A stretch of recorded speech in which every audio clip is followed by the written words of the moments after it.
Broadcasting from Hollywood, California, it's Grant's Rants, Hollywood Talk. It's our Academy Awards Hollywood Insider Panel. We examine award season, the winners, losers, and the direction of the film industry, the Oscars, and my distaste for Jimmy Kimmel. Insiders Sanyee Yuan and Mike Caffrey join me right here. Let the ranting begin. It's our Oscars special, and we have some interesting, thought-provoking industry talk from insiders, of course, to talk about the award show, award season, and kind of the film business itself and the future and what we can look forward to or not. And I am joined by Sanyee Yuan from episode 21 and episode number 30. Yeah, it's great to be back here again. Yes. Sanyee and I sat in the same seat 1 year ago where we did our first episode, 21, and this was Oscar night. We're here on Hollywood Boulevard. We're right across the street from all the madness. And we talked about Oscars, but tonight we're really giving it a full-on attention. Exactly. Yes. Happy Oscar anniversary again. And thankfully these walls will block out any sound of helicopters that have been going on all day long. Yeah, it's crazy over here. And my friend, filmmaker, and Oscar encyclopedia, good title, Mike Caffrey, is joining us on the telephone. Thanks for having me, Grant. I'm very excited to be on, and especially after a very eventful set of Academy Awards tonight, and the whole telecast, as I know we'll get into, is just lots to talk about. That's for sure. Yes, yeah, no, for real though. I mean, Mike and I are good friends, and we talk all the time. And he kept saying, I remember back in the summer, he's like, if you do something for the Oscars, I want to come on. Yeah, we've been talking about you know me. I'm so into award season, so This is like my thing. This is perfect. And then it was Sanyee that emailed me. It was like, let's do a show for the Oscars, and I was like, let's do it. Yeah. You really helped me to piece this show together and the pre-production. So there's a lot to cover. Yes, there is. There is. Let's give our first initial reaction to the telecast, and of course we'll get into the winners, the losers, and the direction of the show as the show progresses. But what do you want to say? What stood out to you from this telecast of the Oscars tonight? Let's see. Does Mike want to talk first? Yeah, sure. I'll go ahead. So yeah, I've been watching the Oscars for a long time.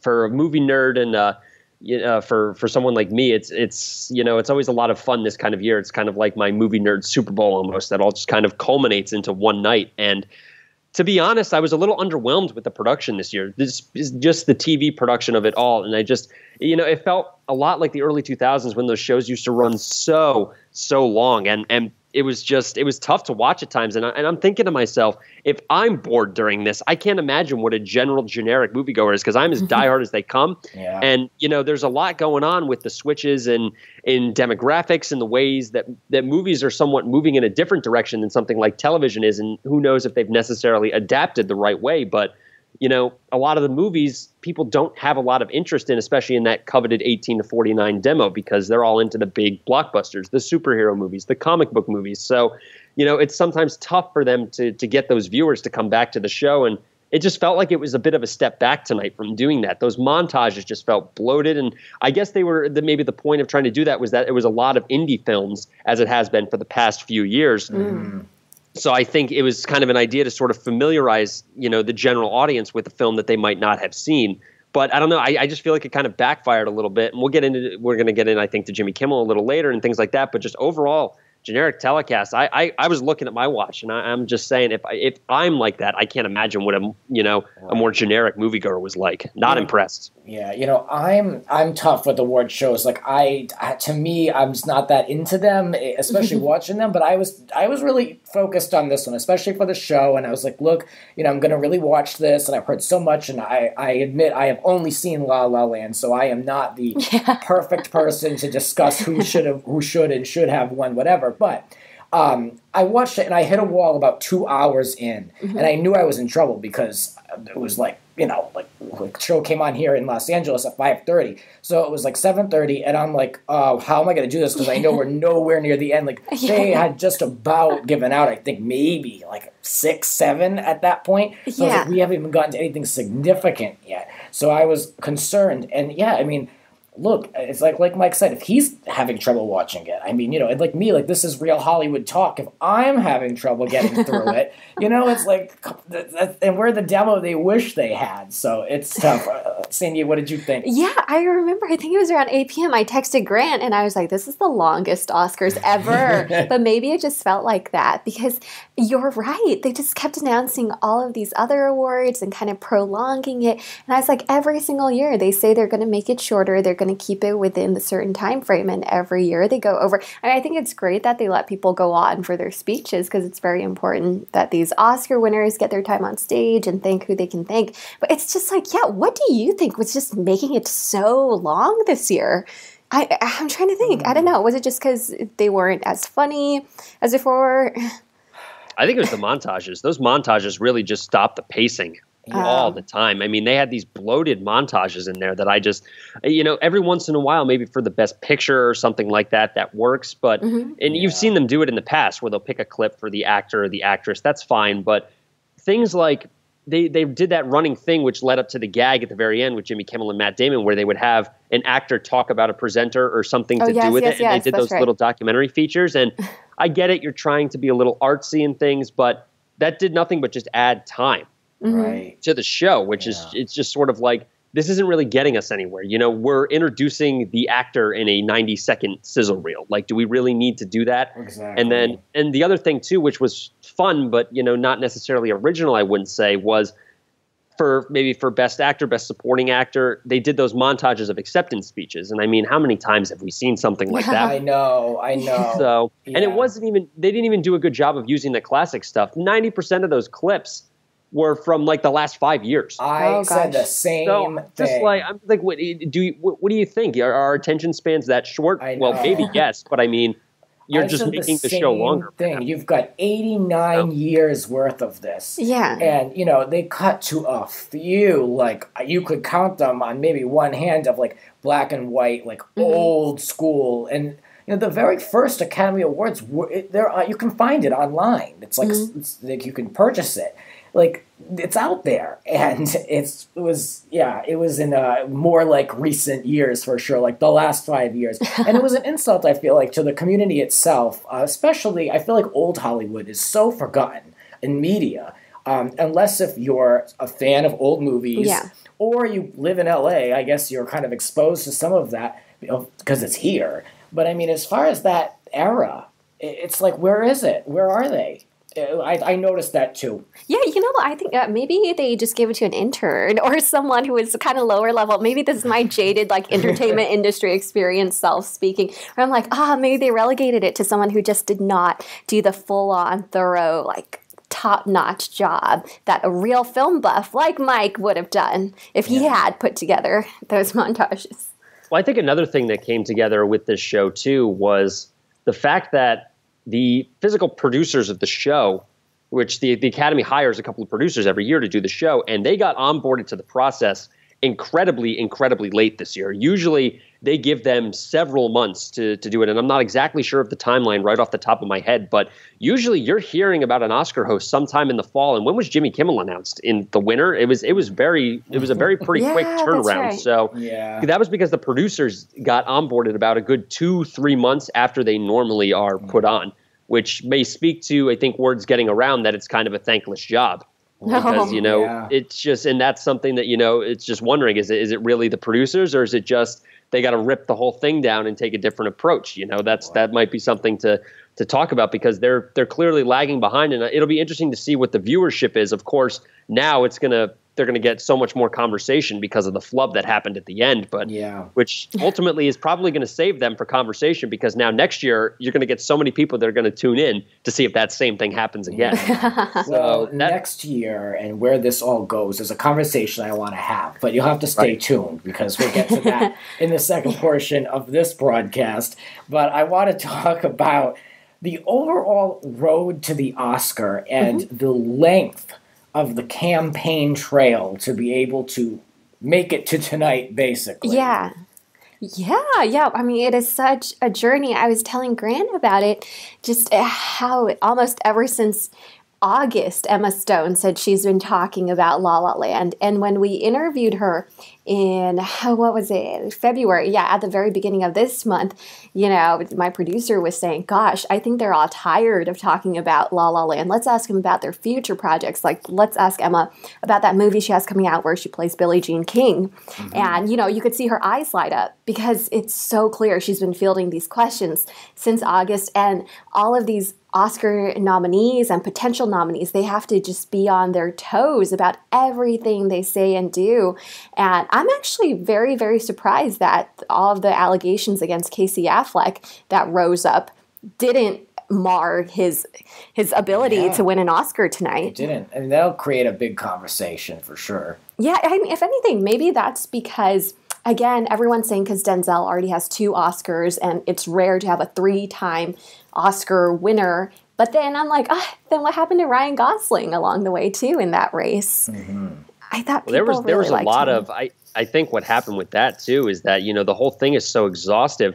And something that I think is kind of there's just such a long process with it is that La La Land got up to such a big lead so quickly that I think you saw a lot of skeptics come out and try and sort of knock it down. And that's one thing about the exhaustive process of award season that I've never really taken a liking to is that it's okay to like more than one movie. And you see these rivals of like Moonlight versus La La Land versus Manchester by the Sea. And everyone's like pitted against each other. And it's like, it's PSA. You're allowed to like more than one movie. You can love everything about different movies. And it just, you know, film Twitter gets very nasty about that sometimes. Yeah. So, but that's just a part of the exhaustive process. And I think you see that with a lot of people because they just start hearing about one movie again and again. And of course, they're just going to become skeptical. Well, is it really that good? I'll have to see for myself.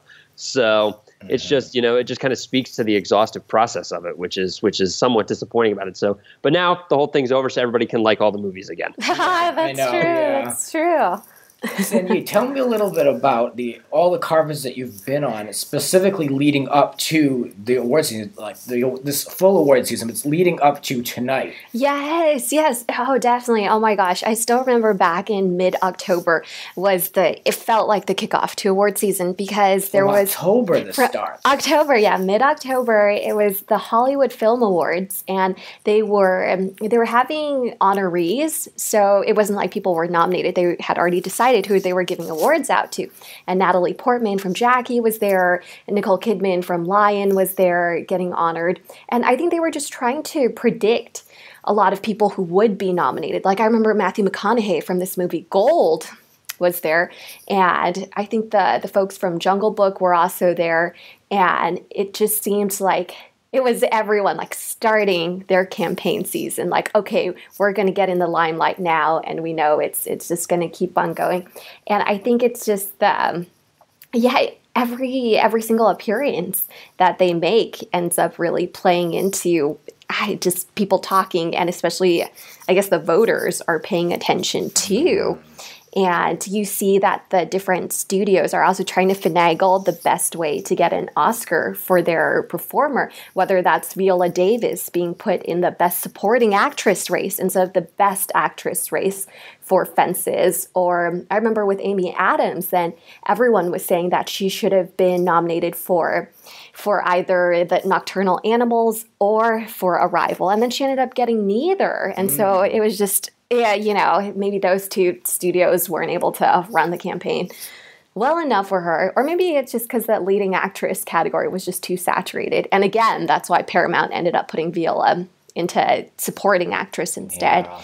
And strategic moves. Yeah. And again, every appearance from Golden Globes, the SAG Awards, you know, showing up to support the writers at WGA and DGA, and even this film festival that we go to every year in February, the Santa Barbara International Film Festival. It's the first 2 weeks of February, and those stars are always appear because it is Oscar campaign season. And then the Oscar luncheon happens about 2 weeks before the Academy Awards itself, and that's when all the nominees go up there on a stage, and one by one they give a little story, and all the members of the Academy are sitting there, and it's a make it or break it moment. It sounds like pandering a little bit to me. Yeah, yeah. Where you almost you just have to toe the line between being super grateful that you're there and like also just I guess what's that word where you're like self-deprecating a little too just to seem like cute and funny and like relatable. Yeah, laugh at yourself. Yeah, yeah. Because I think I remember when Anne Hathaway was going through it, then she was getting a lot of haters. Just because she didn't have enough of the self-deprecatingness. And everyone was just like, oh my gosh, she's like that drama student that you hate who's like really good and knows it and acts like it. And she's no Jennifer Lawrence. And everyone's like, team Jennifer Lawrence at that point. But yeah, that's why everyone's saying Emma Stone won this year because she's like America's sweetheart. And she really navigated award season well, where she gave good interviews. She's always been a funny character, though. I believe it. She must have a very good Q score. I like her a lot. Mike, what do you think? Well, I think that's pretty good, a pretty good analysis of it. But because it is an exhausting campaign and it is all about pandering and things like that. Grant, you remember you and I went and saw La La Land back in January, and Damien Chazelle did a Q&A afterwards. Just little appearances like that, or just to stick the movie in the back of your head.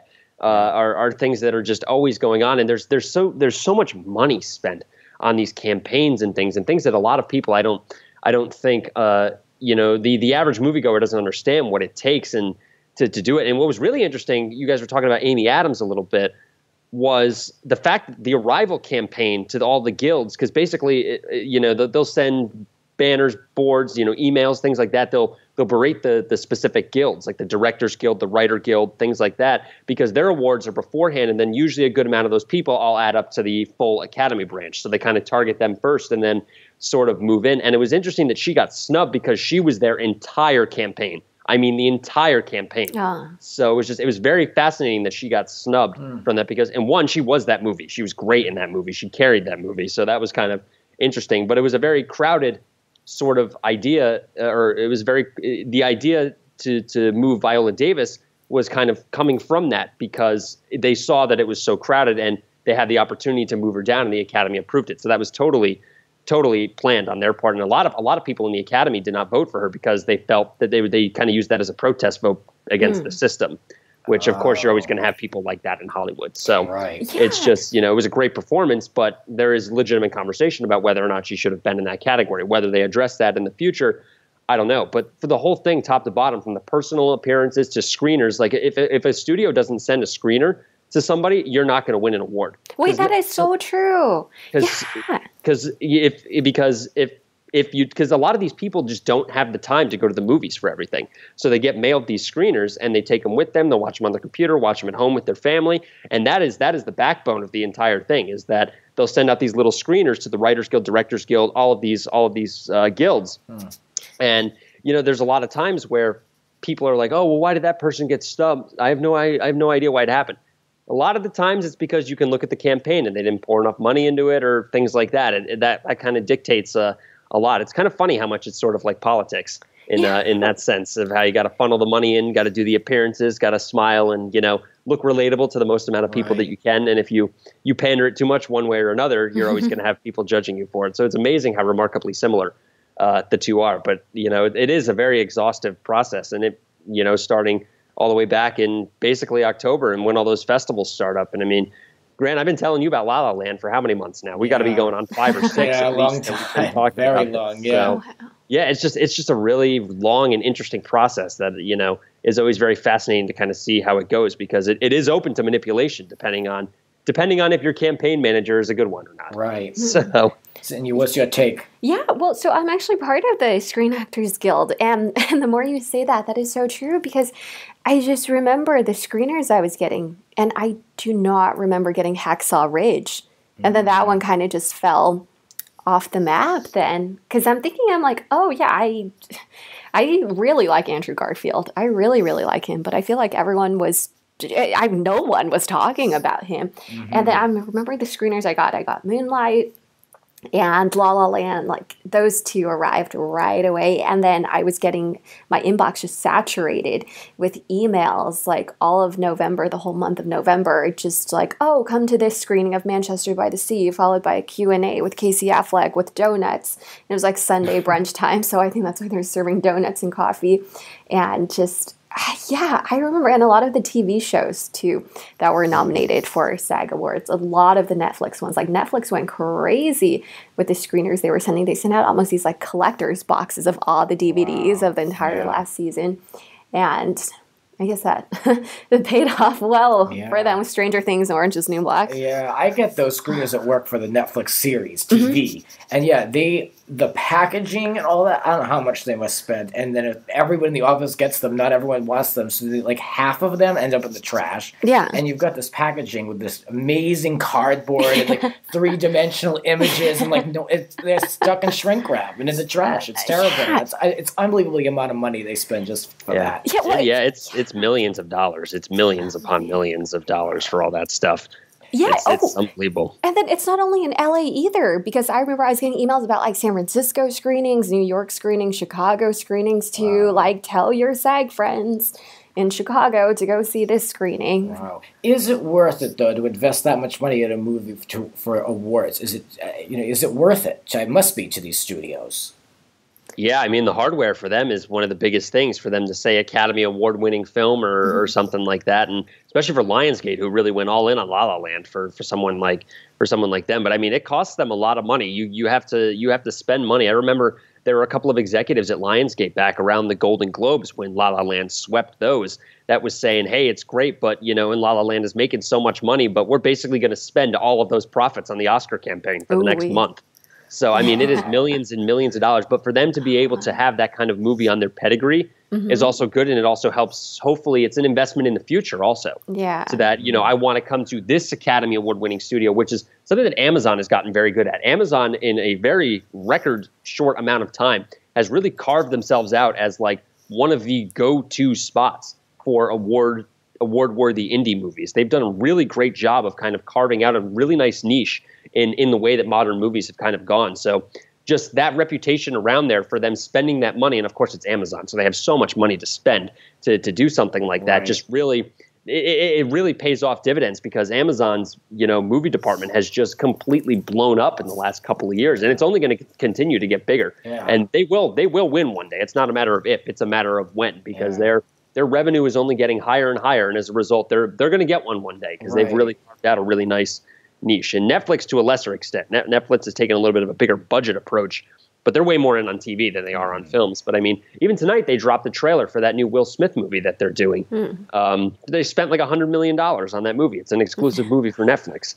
So yeah, I saw some stuff about Amazon. I overheard that they really don't have much of a budget for any of their not that it's a small budget. They just don't really have budgets for those movies because they can just spend what they want on their movies and TV. It's kind of crazy to think about. Right. Yeah. And they're really active at places like Sundance and things like that, and they go and buy independent films. That's how they got Manchester by the Sea at Sundance last year. And they bought that and they brought it in. So they do a lot of stuff like that. They're very active in those kinds of festivals, and that's what they do is they'll go and buy.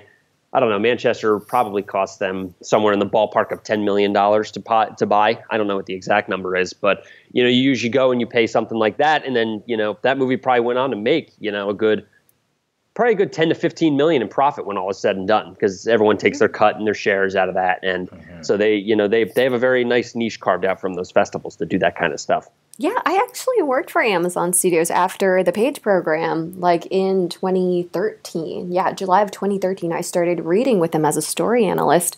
And they had story analysts for their burgeoning movie department and TV comedy.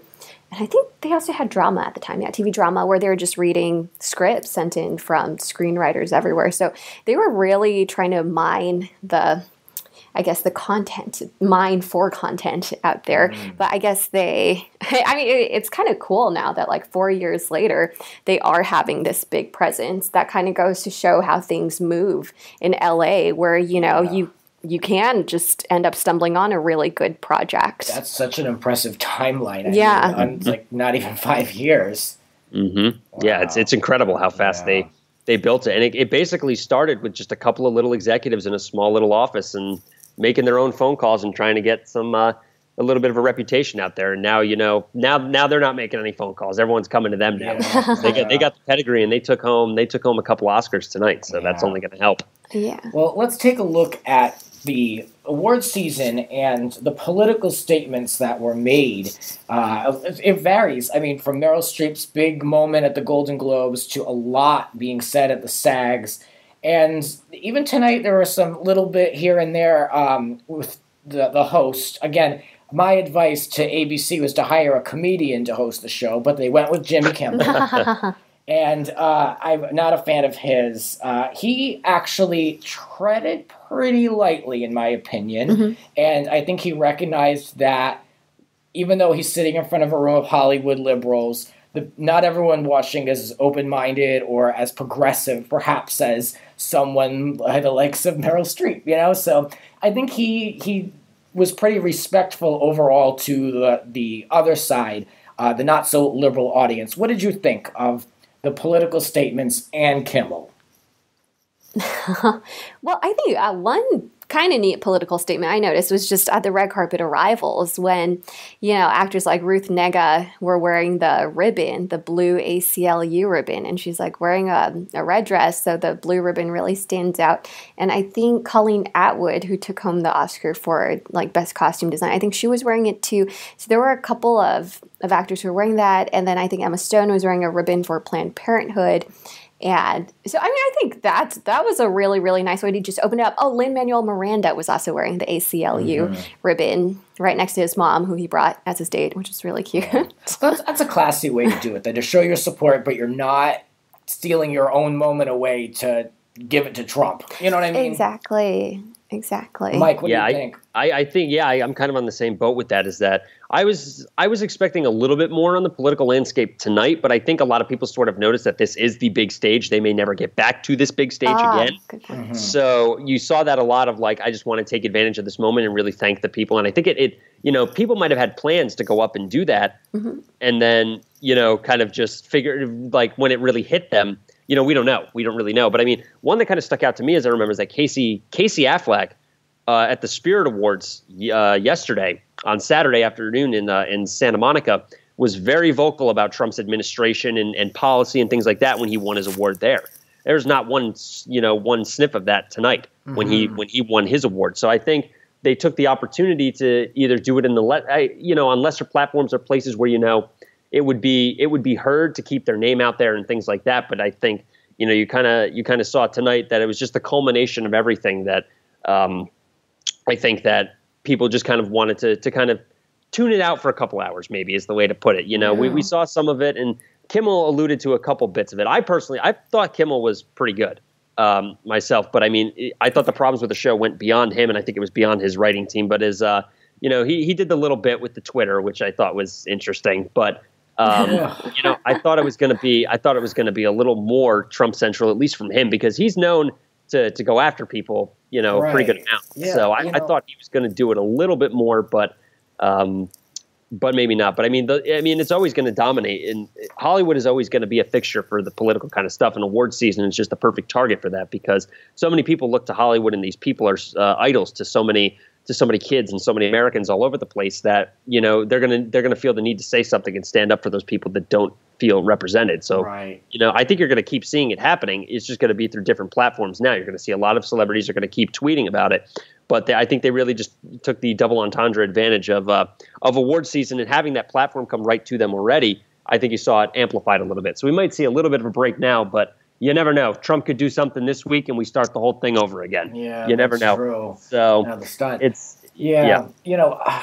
I'm just not a fan of Jimmy Kimmel, so I went into it kind of like whatever. But I will say, I was hoping that it wouldn't be like just joke after joke after Trump and politics, because I was like, for me, it's almost too serious. Like, I'm kind of tired of seeing like Fallon dressed up as Trump. I'm kind of just tired of it. It's too real right now for me still. Yeah.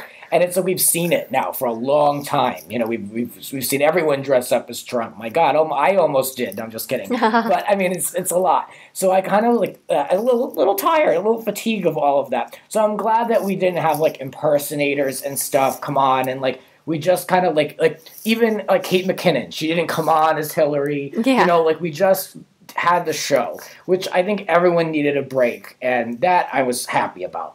Now, what I wasn't happy about was those tourists coming in on a bus for 12 minutes That was ridiculous. And that tired, mean tweet segment. That is so tired. I think we need to retire that. And like, I just don't feel like when you're doing a 4-hour award show, I need to watch someone read an angry tweet. I feel like we don't have time for this. Like, let's go. Yeah. You know, I don't know. I'd rather watch a commercial for like Cadillac than watch like, you know, friggin' Casey Affleck read a tweet about himself. It's just like, I don't care. Yeah. And what the hell was going on with Mel Gibson? What was he on? Oh gosh. Well, he was a little out there tonight. He got railed on by Kimmel pretty hard in the monologue, and he was minded about it, which is good because I know, you know, for whatever it is, whatever your political beliefs stand as, I mean, the stuff that he said years ago just doesn't fly. So the fact that he got let in, you know, that's 8 years is the bar, I guess. For I know he couldn't even get an agent in the States. He's represented by someone in Australia. Oh yeah, I mean, he really was just removed from the business. Yep. Well, we'll be back in a moment, and when we return, we'll talk about some surprises, wins, losses, and we're going to take a look at what the popularity behind La La Land says for the future of not only awards, but for film in general.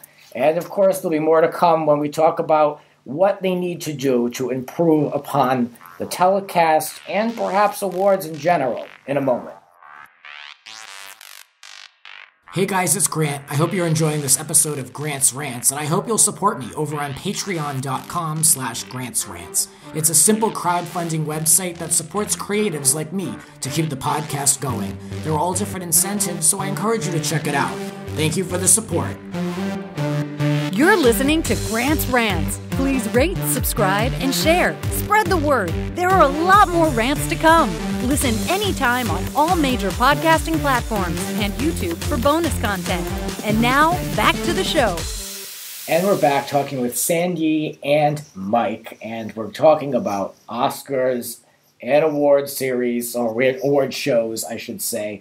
And we're going to take a look at some of the more notable winners and losers and some surprises from the telecast of the 89th Academy Awards.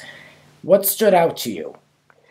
let's see. I think speeches actually really stood out to me. I mean, you just felt like they were coming from the heart. They were heartfelt speeches. Viola Davis and Emma Stone. Viola Davis had a great speech. I feel like she definitely went over time. Like everyone else was like, I have 32 seconds. I have 30 seconds. And she just took her moment. And I like when they do that. I mean, she earned that moment. Yeah, and I was actually, I was, applauding the big vocabulary being thrown around when she said exhumed and Emma Stone said confluence. It's like, oh, good. Some SAT words being thrown in there. SAT words. Yeah. Yeah, that was a really great movie, and she owned that moment. I think people will probably give her the speech of the night. Mike, what do you think? I like the speeches as well, like we were kind of talking about a little earlier about how, everyone kind of made it their own. My favorite speech of the night was actually Kevin O'Connell, who won. No one's ever going to think of this except for a movie nerd like me. He won for Hacksaw Ridge in one of the sound categories. He had been nominated 21 times, and this is the first time that he won. Oh, my gosh. So that is the longest streak in the history of the Academy Awards of being nominated without winning. So he broke that tonight, and I really liked his speech because he had the nice thing about his mom and blah, blah, blah. Yeah, that was a really nice moment. I mean, yeah, what a long time to wait for something. I remember I heard that record when he was walking up, and I was like, wow, that man has, shown up to this show. Like, he's been here a couple times waiting. More than Meryl Streep has been nominated. That's true. I know. Right? I know. Well, he earned his moment. Good for him. Well, then something else I really loved was just, I think, family and how everyone was celebrating their families. Like I said, Lin-Manuel Miranda brought his mom on the red carpet with him. Ryan Gosling brought his sister. Emma Stone has been consistently giving a shout out to her brother Spencer for standing by her, and for me having a sibling, I'm just like, siblings rule. And especially Viola when she was thanking her parents too. I mean, that actually got me tearing up. And I think just it goes to show that it is a journey that requires all the support in the world from family. It is not one done alone. It is not an accomplished that you achieve of your own accord at all. And I think it's just great that they do recognize their families. And they're not all Hollywood idiots or shallow. Yeah, no, it's good to see that. Like, you know, it makes them seem a little more well deserving when they're like it's not all about them. Yeah. Yeah. Even when Emma said, "Oh, I'm gonna go and give a hug to all of my friends once feeling enters my body again," I was like, "Oh, that is just really, really sweet." Yeah. Like you do remember everyone who supported you along the way when no one else like believed in you. Mm-hmm. Yeah, I liked when La La Land won best song. Also, the duo that wrote the lyrics to that, they had a really nice message about the arts and the public arts, and you know, every time that you sort of hear the word no, and you know, it's okay to kind of come up in that and that kind of thing. That was a really nice message too. I thought that was a good way of kind of mixing the current political climate, but making it work really well personally. Yeah, if that makes sense, because that's something that anybody in school will know, that, you know, if you're the theater kid, sometimes you're not going to get paid attention to or get as much resources from your public school as, let's say, the sports team will, or things like that. Yeah. The arts have always been something that are, you know, that aren't looked at in the same light as something like sports. So that was just really nice to hear that reinforced just in everything. And again, that whole theme of unity and coming together, and it's okay to be happy, and, you know, family is important, unity is important, loving everybody is important. You know, just that whole theme was just really cool. And like I said, it was just a really good break for a couple of hours until the chaos at the end, of course. Yeah, to kind of just relish in, you know, the fake reality that movies allow us to kind of escape into, to forget the real world. Yeah, sometimes. You know, Mike, I agree. I was telling my mom, because I called her up like 3/4 of the way through because I just needed like a mental break for a second. And that was when the In Memoriam was on. You know, I feel like that's always like a bathroom break anyway. Oh, dear. So I was like, I said, actually, like, as long as it is and it's super drawn out, like, it's nice to see people that are so thankful and positive and thanking others, and it's nice to see something on TV that is uplifting and positive and a good moment in people's lives. I mean, those, unfortunately, it's so far and few between these days. I actually, you know, some of the speeches did touch me in a way, because I was like, I don't even know these people. And I was just so happy for them that they met this accomplishment in their life. And it was something that meant so much to them. It was really, like Mike said, like refreshing almost, you know? Yeah, that's really true. Because, I mean, I feel like then as an actor and reporter out here, it's like I go to these events like years and years in a row. And one of my friends asked me like, oh, you know, is it hard for you seeing all these people winning these awards that you wish you'll win someday? I'm like, no, because it's inspiring. It's really nice to just think, oh, well, there are people too, you know, they're no different than I am. They struggled like I did, and they persevered. And again, like hearing those speeches about family just made me think about how this past weekend I was calling my mom and my sister about how an audition went, and, you know, just a little bit worried, and then they were building me back up. And oh, that's great. You need that. Yeah. You need that, yeah. Exactly.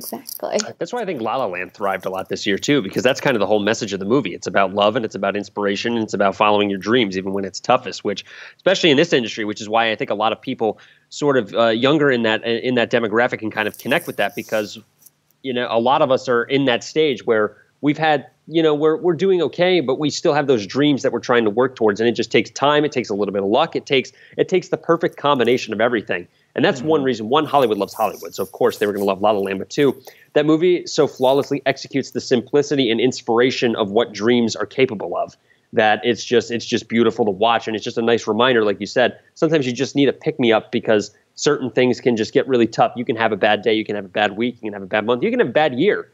But it's just really nice. And that's just one of the great opportunities about film and things like that, and why these nights are a lot of fun. There's opportunities for political speeches, things like that. And, of course, it's all, you know, it's a lot of people just building up other people, and a lot of fake affection goes around in Hollywood, and that's, who are you wearing? And, oh, you look so great, a lot of that. But really the root of it is that movies are meant for inspiration. Movies are meant for art, for talent, for an escape. That's a big thing that movies are really, really good at. So it's just great to kind of see that all culminate once again. And it's nice and refreshing. And again, you see those speeches, and a lot of people tonight were going, that's what I want my speech to look like one day. And it's great. And you hear that reflect in a lot of what these people say, and a lot of them really mean it, especially in those lesser categories like sound and sound editing, sound mixing. You know, those guys really, truly appreciate it. And not to say that the bigger stars don't either, but it's just it's really nice to see that kind of stuff. And it's good. They're the unsung heroes of a lot of these films. Exactly. Production value. Oh, exactly. And that husband and wife team for La La Land, who went for production design, they had a nice moment, but it was really tarnished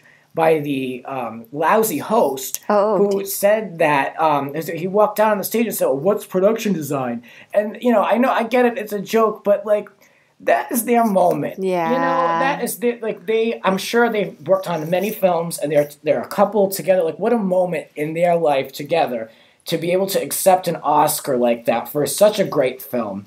And then to have that only so he can bring on those people from the tour bus, I would have been not too thrilled. Yeah, I would have been a little pissed. That was my moment to be like, don't ask me what it's about. Like, that's ridiculous. First of all, you work in TV, you don't play stupid, Yeah. You know what I mean? But I was like, That's true. That was their moment to really be celebrated. Yeah, it was kind of tasteless. I think it's almost like I remember one year when we did an Oscar luncheon interview with some of the directors who were nominated for Best Foreign Language Film, and they said, unfortunately, sometimes we feel like people don't care who we are because when they're announcing our category, everyone's running to take a bathroom break. And so it is kind of sad how there are those unsung categories in general, too. Yeah, I know. They don't work any less hard to create their films, even if they happen to be in a different language. Yeah. Mike, what are your thoughts on something like that? It's a business, too, is the big thing. I mean, I kind of think of it like I'm hoping that, we might get into this a little bit more in a little bit, but, there's going to be the diehards that really care about and appreciate those people that are more involved, but the general moviegoer is there for the stars and nothing else. That's what they're watching for. Yeah. So, and that's the reality of it, which is unfortunate sometimes because there are so many people that make things move. I got to think of it like the Grammys, because, there are so many awards that get handed out during the Grammys, but they only put like a dozen of them on the actual primetime show. They give all of them out 5 hours beforehand, all the other ones. That's so true. I'm hoping that there's always been talk in the past of like, how do they cut the telecast down? Because everyone else, the complaint every year is it's too long, it's too boring, or blah, blah, blah. So the first idea that always comes up is let's just cut all the stuff that nobody cares about. Foreign language, short film, all the usual suspects that are not best actress, best actor. I really hope they keep that because that always gives some of the best moments of the night. You get those true raw speeches and you get those really genuine moments and things like that. So I really hope that stays because for me, again, I'm much more of a diehard moviegoer than somebody else might be, but it's really refreshing for me, kind of like I said before, and it's just nice to see, and it's inspirational, and it's just really great to see that every year, to be able to be so happy and overjoyed to be recognized by your peers in an industry that sometimes is centralized around trying to eat you alive as much as you can. Right, it's true. If they do take those categories out, the foreign language ones that you mentioned, or perhaps some of the lesser known, then it really does turn into a Grammys or like an American Music Awards where it's just the same people exchanging awards between one another. Yes. So it is kind of nice to see, like, I'd like to see, like, who are these other filmmakers out there? Like, they deserve an opportunity to be represented, obviously. But also, if you take those out, and we're just looking at the major ones, it would be an easier watch. But it's a little less of a get. I feel like it loses its stature when it's literally just, all right, here's, Emma Stone is going to present, and then Meryl Streep is going to accept, and then, Ryan Gosling is going to show up, and then, like, it was a lot of the same. But so I like to see different names that I don't know of, and it's for people who really are a fan of movies. It prompts them, if they're not aware, to look these movies up. So, and that's really the only platform that I can think of that's mainstream, like even network, that really gives an opportunity to promote the film industry in that way. Yeah, exactly. And it is the AMPAS, the Academy of Motion Picture Arts and Sciences, so they should be celebrating all aspects of film and well. Mm-hmm. Well, let's take a look at La La Land. What does the success of this movie spell for the future of movie musicals? Are they gone, or are they coming back? Were they away for a while? I mean, my favorite movie of all time is actually an Oscar award winner, is Chicago. I think that is just one of the best. I love that, and that's really what prompted me to want to get into this business, to be honest with you, on top of little small things I was always doing. So that just made such an impression on me. So as soon as I heard they were doing this musical, I was like, well, obviously I'm going to see it. So it was always on my radar, and I would be interested in seeing more if done well. Yeah. I mean, if done well is the key. Because, well, I remember I was reading an interview that Damien Chazelle did where he was talking about how people did not believe in La La Land at first, and they were giving him all these horrible suggestions for changes where they said, oh, Sebastian should not be a jazz musician. No one cares about jazz anymore. He should be a rock star. Yeah, do that. And, oh, also cut out that scene where they're all dancing in cars on top of cars on the freeway. No one wants to see that. And it's so funny because, yeah, some executives just don't know what they're talking about. So if a good project falls into the wrong hands, then, it can get slaughtered. Yeah, that's when you hope that you have a great director like him that just sticks to his vision. But yeah, I mean, it has to be done well. Mike?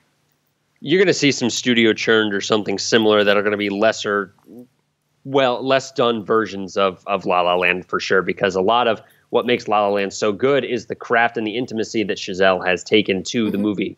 And, the way that he makes it flow so simply and the simplicity behind it is just brilliant, which is what makes it work top to bottom. And yeah, he talked a lot very vocally on the awards campaign trail about how he got so many no's and how many people wanted to change the ending and said, oh, they have to be together. And he was very adamant on that. So it's about having the right wherewithal to get the right project and the right people on board. And that might mean waiting a few years to get it off the ground. So, you're seeing a kind of an interesting sort of divide here in the way that movies have kind of adapted to the modern landscape with people like Amazon and Netflix kind of joining the void. It's kind of both ends of the spectrum are very reversed. It used to be that there'd be so many different kinds of films of mid-budget. There were your indie films, then you had some mid-level budget comedies and things like that. Then you had a couple of big budget films every year. Basically, it's just the two extreme ends of the spectrum now.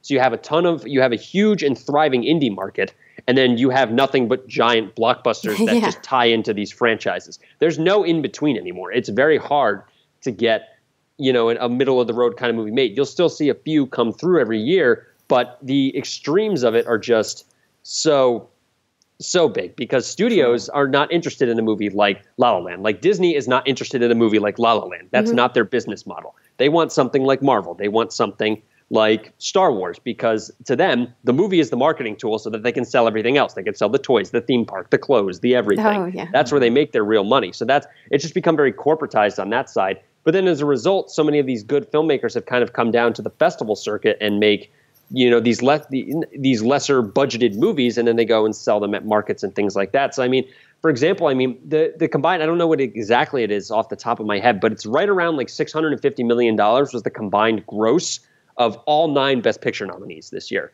And Jurassic World made more than that in the U.S. So it's just interesting so that, everyone's always talking about how, I've never heard of any of these movies just because the extremes of both sides of it, of what it is that you have these big watered down blockbusters, which are good in their own right, but they're popcorn movies. The point of the Academy Awards, this is not the People's Choice Awards. We're not awarding Fast and Furious 7 here. We're showing the exemplary of the craft, the things that are done really well, which everyone is entitled to their own opinion and able to like what they want. There's nothing wrong with that. There's nothing wrong with going to see Jurassic World. Like I loved Jurassic World. I love Star Wars. I love Marvel. But watching the expertise that comes with some of these smaller budgeted films like a Moonlight, like a Hell or High Water, like a Manchester by the Sea, things like that. That's just the brilliance of the craft and what you can do exemplified in such a unique way that is so challenging these days because a lot of that creativity has rightly sprung to television because the platform there has gotten so great to kind of do whatever you want because there's just so much more that you could do. So it's almost like film and television have sort of switched spots, I guess, because a lot of the great creative content that you used to always see in movies has kind of moved to television because there's a lot more creative freedom sort of allowed because of just how many platforms are available because we're in the platinum, golden, whatever you want to call it, the best age of television that we've ever seen. So it'll just be interesting to see if that extreme keeps getting worse and worse or if we kind of come back and find some middle ground at some point because there is a pretty big extreme that exists right now. Yeah. That's And like so many movie stars we've been interviewing during Emmy season or during the Emmy Awards run because they've been making the jump from big screen to, small screen back to television because they do want to tell those stories more. And a good example of that is The Big Little Lies that just premiered on HBO and, Reese Witherspoon and Nicole Kidman and Reese producing that too, then, you know, there's a reason why they chose to release it on HBO as like this mini series or like limited series instead of as a full-length movie and try to truncate down the text that they were working with based on the novel. And oh wait, well, I thought of something else. Going back to the musical direction. So I just remember for as long as I could remember, ever since I was little, and I was watching the Golden Globes, and I remember how they split it up into two categories. There's best drama, and there's like best comedy or musical. Yeah. And I was always just like, oh man, why is musical in there if there's so few musicals out there? And, you know, now in the past, I guess like Les Mis was one of the musicals, like Into the Woods was one of the musicals, and now La La Land. But I think since La La Land really did set the bar and set the tone for, hey, audiences do accept musicals and love them. Like, let's make more. Like, we might see more than one musical nominated in that category next year or years to come. Like, I remember last year, The Martian was nominated in Best Comedy or Musical for Golden Globe and won. And yeah, then I think Matt Damon and Ridley Scott were just like, oh, I guess we're a musical. Right. Yeah. Then, yeah, some things don't add up. Yeah. Well, there's room. Well, that kind of goes back to the PR campaign where we were talking about with Viola and stuff like that. But the overall point, there's always going to be an audience for a clever movie like that. And word of mouth has become so popular too with, and you've seen it in projections of different things where a film will be tracking to gross something, and then the word of mouth will become so great on social media and people texting back and forth, because in such the instant age that we live, if you just create something really good, word of mouth is arguably more powerful than it was before. And that's really the big powerful thing, is that the exit scores and the way that people sort of spread and enjoy a film, which is why I really like the way they released La La Land, because it originally came out right around when the Star Wars spinoff came out earlier this year. And they had a really masterful rollout where they rolled it out in Los Angeles first and New York, and then they slowly built it up and just let the hype of it build up. Because I remember talking to my parents. I saw it right when it opened here in Los Angeles. And my parents kept calling me and asking, and they're like, when are we going to see this movie? I've been hearing about it for weeks, that it's so good. So they built up the word of mouth behind it, just got so great that they eventually released it and culminated that at their when they won the Golden Globes, when they won all 7 awards there is when they put it in its biggest release. So manipulating word of mouth when it's really good can really help. And it really kind of shows that an audience will always go if something's good. People will still go to the movies. It's a little bit more of an event now because of the prices and things like that than it used to be, but it still can work. Audience numbers are going down, but if you give them an original story, that's why people are flocking to television. Yeah. It's so original, it's so unique, it's so raw and creative that if you give them that platform to be able to do that on the big screen, people are going to go and see it. That's why La La Land made $350 million. I mean, it was fantastic, and people enjoyed it, and people connected with it. And if you keep giving those kinds of stories a shot, that's what's going to keep it going. That's It's simple as that. And whether the answer to that, it's probably going to be you have to take a look at the studios and who's making the decisions and stuff, and who do you have making those decisions. And that's always what it comes down to, because you see some of the movies that get greenlit and you're like, how did somebody think this was a good idea? Yeah, like 90% of what I see, I'm like, why are we doing this like that? I still can't get over that someone greenlit that movie Sausage Party. Oh dear. Like, I can't. Oh God. I can't. Yeah. I mean, that is it's a crime before God. I mean, really. There are so many movies that I watch and I'm like, I need to watch something else to cleanse my palate. Yeah. I'm like, what else is playing? Let me go into the movie theater and get another ticket for something else. Well, let's really quickly share a little bit of advice that we all might have to the Academy and to ABC on what they can do to fix and or completely renovate the televised version of the Academy Awards. I mean, the ceremony itself, I think, needs to be redrawn and figured out, because look, I mean, the ratings every year, and it's across the board with a lot of award shows. The ratings aren't great. People aren't engaged. And it's very easy for me to turn on my iPad when I wake up on Monday and see a list of winners versus sitting through a 4.5 hour plus telecast. Yeah. So there's something has to be done here, because it's a slowly but surely like sinking ship, in my opinion. Yeah, that's That's live television overall is kind of like that. Yeah, that's true. So that's true. it'll always live on in some form. There's always going to be an audience for live television, and that's kind of a different conversation to have about what cable packages and television are going to become. But it's always going to live on in some form because people are going to live for moments like tonight, sports and things like tonight, live award shows, things like that. There's always going to be some sort of people are going to want to watch it, and it's just a matter of how they're going to consume it. Like, so for example, tonight I streamed it and I watched it. So you're just going to be counting your numbers differently. So it's just a matter of keeping in mind the times of who your audience is and who your core audience is going to be. And of course, it's always that coveted 18 to 49 demo. Yeah.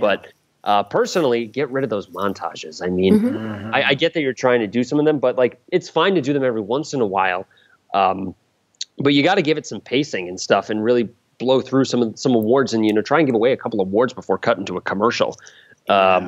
So it's just a matter of, I think this year was a bit of an off year with that as well, because like we were alluding to a little bit earlier, the guys the people that did it were onboarded pretty late, so they there might not have been as much time, because I mean this is a near impossible thing to pull off. The scope of this thing is just unbelievable to try and produce this. So it's not an easy, and it's a very thankless job. So I think it's just a matter of being able to tap into what those people want and keeping them active. And you saw that a little bit with that Instagram promotion that they kept doing throughout the show. But they just need to keep it moving, because everyone's attention spans have never been shorter. If they're not interested, they're going to go onto their phone and they're going to do something else that interests them. So you got to keep it moving. Totally agree. You've got to keep it moving. There was so much dead space. Yeah, I mean, it just is like you just can't do that anymore. Like Mike, like you just said, that there's just the attention span isn't there. That's what kind of my original point is, like there has to be some redrawing there, because it's just your audience isn't who was watching in 1989. Like, I mean, they're there, but like there's so much has changed. Like these long drawn out shows, and I get you have to get to these categories, but I mean it is painful. Like I sent out some angry tweets. I'm not gonna lie. I was like, this is really difficult to sit through. Like, my God, but I don't know. Yeah, I just feel like it's become kind of formulaic. Like they don't take risks or creative risks, really. Or I don't know what it is. Maybe they just need a more central theme. Like someone we were talking to who's a renowned critic out here in LA, he was saying that their theme this year was inspiration. I'm like, oh, really? Like, really? Like, that's a little generic for like the biggest award show of the year. But I don't know what it is. All I remember is when I was younger and watching them. I'm trying to think of what stood out so much about the Oscars. Like there was a one time Hugh Jackman hosted, and I just thought even like his opening number was just terrific and had just I don't know what it was. It was creative and it was fun, and those lyrics are fun. And then there was another host one time who like inserted himself right into all the different nominated movies. That was clever, right? Yeah, I think they just need to be a little bit more innovative, a little bit funnier.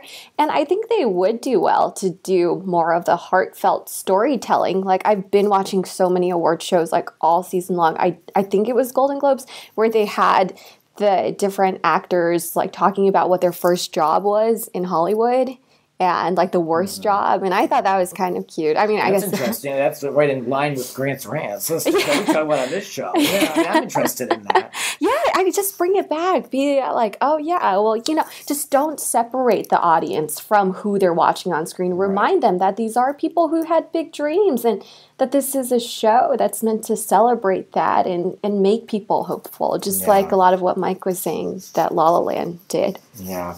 I think that they need to work on getting a good host to at least generate buzz to make people watch beyond just the movies and actors nominated. I just think that you need to get someone out there that's going to draw people in, that's going to be an interesting host. I feel like the late night hosts are just so safe. And, you see them across all the networks. They're hosting all their own stuff, which, of course, that's a whole network synergy plan. I understand and I'm behind that. But in this case, I don't know. The host did nothing for me, and I won't keep harping on that. But I will say, on a positive note, I liked the set. Yeah, I did too. It was very beautiful. I thought it was quite dazzling. I'm glad you brought that up. Every time I looked at our editor's footage, I was like, ooh, that's pretty. It did look good. I will give them that. It's sparkling. Well, then see, I remember when Ellen hosted too. Then, that selfie she took went viral and she was like ordering pizza for everyone. It's like she made it relatable. She made people who are watching feel like, oh, hey, like I know what's going on there. I feel like I'm a part of this. Like, hey, I take selfies. Oh my gosh, I'd love to be in a selfie with like famous people. Let me take a look at how many people she fit in that selfie. And it was like creative and it was cute. And again, just like down to earth and grounded. Yeah. Well, you guys can feel free to share your final thoughts and let us know what you'd like to promote and where we can find you in the interwebs. Yeah, okay. Thanks so much. Maybe Mike can go very quickly again. What do you think? Final thoughts. I still can't believe that they screwed up that best picture at the end. I don't know how that happened. Someone's getting fired, and they're getting the conversation they want, but I just don't think it's the right conversation that they were envisioning at the beginning of the night. So it was the biggest fail in the history of the Oscars. So that's unfortunate that's going to be the talking point of the night, because there were some really great movies this year that really deserve to have that be the center of attention. But unfortunately, I don't think that's going to happen. But overall, another lovely award season has finally come to a close, and now we ramp up for blockbusters and then get ready to do it all again in the fall. So lots of commentary on that as always, and I'm excited for it. So in terms of social media, if you want more just random generic commentary about that, or the occasional why television is needing to change or whatever, you can find me on Twitter. That's where I'm most active. It's at Mike Caffrey, CAFFREYIC. I haven't changed my handle since college because I'm a nostalgic college kid. So lots of film, and basically a lot of the same of what we were talking about tonight, albeit in a little more of a sarcastic form. It shows up on there, but it's a lot of fun, and I'm looking forward to it to keep going. It's always fun to have conversation, and it's always fun to talk movies. So anybody want to come find me? I'm always game to talk movies. You know that, Grant. Good. Yes. And we should note that at the time of recording this show, we don't really know what went on with the envelope. To speculate, apparently there was two envelopes, like a backup one, and they gave the backup one for lead actress for the best movie. But I'm sure that, there'll be more for unrolling that you guys can let us know what you think about over on Twitter as well. Yeah, definitely. That's going to be interesting to watch. It'll be interesting to see what the excuses. Hey, we may never know what the real story is. We but may never know, yeah. Yeah, maybe that's a change they should implement. Like put little colorful stickers to differentiate. They got to do something. Yeah. They're not working. Because I guess all the envelopes look the same. They're all gold. So I guess, someone will still be blamed. I still cannot believe that happened. Yeah. I mean, if anything, my takeaway was just, I'm a journalist, but it taught me that, people actually are prepared for either scenario. Like I was showing Grant, I think I Googled the best picture winner just to see what articles were popping up. And there was one media outlet that was just like, why La La Land won and should it have? And then the minute I click on it, the headline has changed to why La La Land didn't win. Should it have won? Canned articles. Yeah, everyone has their stuff pre-written even before. Just, I guess the timeliness of the industry demands that at this point. But I want to see more surprises in an award show, good ones. In terms of wins, I think it's almost, maybe it's feeling a little more tired because by the time Oscars rolls around, most people can already predict who's going to win with Golden Globe and SAG and a lot of the other Guild Awards. There's a little bit of award fatigue. I would definitely say so, yeah. Yeah. I think for me. Yeah. I don't know how they can make that more surprising, though. I guess that's like a hierarchical structure. I think the big takeaway for me, I'm also still just boggled over how all that happened. It was interesting. All my friends, again, were just texting me, what is happening? What is happening? Do you have the inside scoop? And I'm just as confused as you are about everything that occurred. Yeah. But where can we keep up with you? Yeah, yeah. All right, you can keep up with me on Instagram, Sanyee Yuan. It's my first name and last name initial. You could see all my behind the scenes little videos and pictures that I post up on the red carpet, because usually we'll arrive at the carpet like 3 hours before it starts, and then we spend the next 3 hours just like taking pictures, running around, doing silly things, and like posting up boomerangs. So that's been fun. If any of you want the behind the scenes insight into award season, just what it looks like visually, I guess. And then you can also follow me on my website, sanyeeyuan.weebly.com. I am in a commercial with one of the Oscar winners from last year, so I can't release his or her name out yet. It's a big name, people. It's an A-lister, I will say. It is. So I'm excited, and I will definitely go and reveal that on my website soon. I'm very excited for that. Good for you. Thank you. Thank you. Every time I talk to you, you're in a new direction, but it's always like you're continuing to climb up. Like you're always progressing so well. So you're so nice. Well, and I'm also going to go to the Ireland trip that I won on Ellen, and I'm going to go and take a lot of video and then edit that together and send that to her and say, thanks, Ellen, for the great St. Patrick's Day trip. Oh, that's amazing. That's wonderful. Well, please keep up with all of us, and please continue to support and listen to the rants. Please check me out over on patreon.com/grantsrants. More ranting is coming in your future very soon with new episodes coming up. This has been Grants Rants. Follow us on Twitter at Grants__Rants. Cover art created by Howie Ronay. Voiceover by Blake V. Media. Original theme music composed by Alexander Arntzen.